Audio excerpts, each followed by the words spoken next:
2NURFM.com, a broadcast service of the University of Newcastle. We're now chatting with University of Newcastle Professor Philip Dwyer, who is the Director of the Centre for the History of Violence. And there's a very important conference and a public talk coming up in July. Professor Dwyer, hello and welcome, and may I call you Philip? Of course, and thank you for having me. Thank you for being here. Tell me a little bit firstly about the Centre for the History of Violence here at the Uni. It's something that we thought up and founded 4 or 5 years ago. It's the only centre that studies the history of violence in the world, so we're very proud of it. We have 8 or 9 staff attached to it, working on various projects around violence in different periods and different times. And we've been very successful in getting a lot of outside funding, or government funding mostly, over the last 4 years. So we're growing, and one of the things we try to do is figure out, because violence is in the papers every day, basically. People are confronted with the imagery of violence and sometimes with the actual act of violence itself. But we argue that in order to understand those acts of violence, you have to go back and look at history. Our sort of motto, if you like, is every act of violence has a past.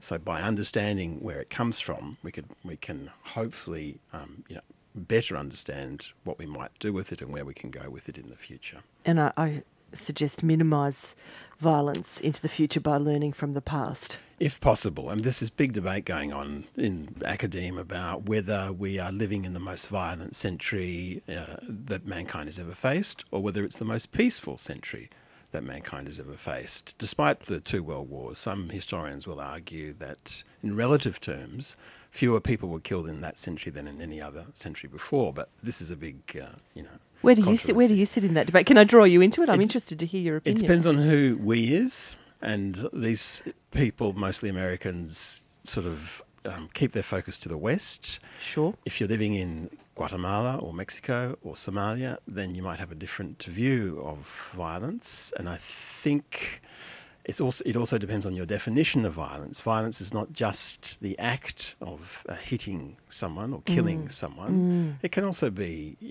psychological abuse, sexual abuse, and so on and so on. And a lot of that goes on throughout the world, much more so than in the West. We know in Australia, because of recent discussions about it in the media recently, domestic violence kills 1 or 2 women a week in this country. You can imagine what it might be like in some of the developing countries around the world.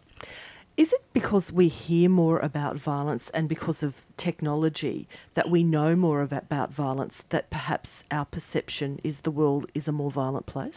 That's possible because we get it on the news and on our screens every day, and there is that tendency also to, in film and in video games, we get ultra violence. But some people argue that we get that sort of ultra violence because in our personal lives, in our personal interrelationships now, the act of violence is missing from around us, basically. We don't see animals killed anymore for eating. We don't, we might see a traffic accident every now and then. There might be a bit of a biff at the pub, but that's about the limit of it. That kind of extreme violence is diminishing in the West.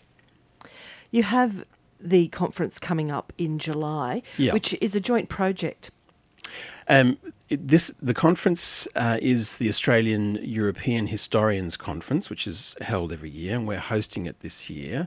And we've invited a number of people from Oxford, from Stanford University, from York University, and from Trinity College in Dublin.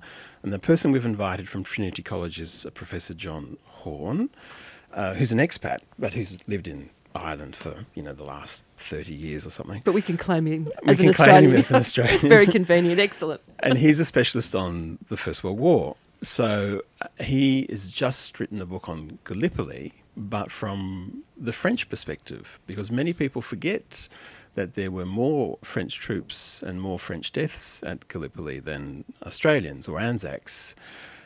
So we've invited him to give, the conference, of course, is for academics, but through the centre and through the conference, we want to reach out to a wider public. And so we've invited him to give a talk on the changing nature of war in the 20th century, which I think might appeal to some people, of course, who want to, stay informed, be entertained intellectually, It sounds fascinating, to be honest with you. It's, I hope so. Yeah, and I'm sure that there'll be a lot of people listening to our conversation today that would very much like to come along. What should they do?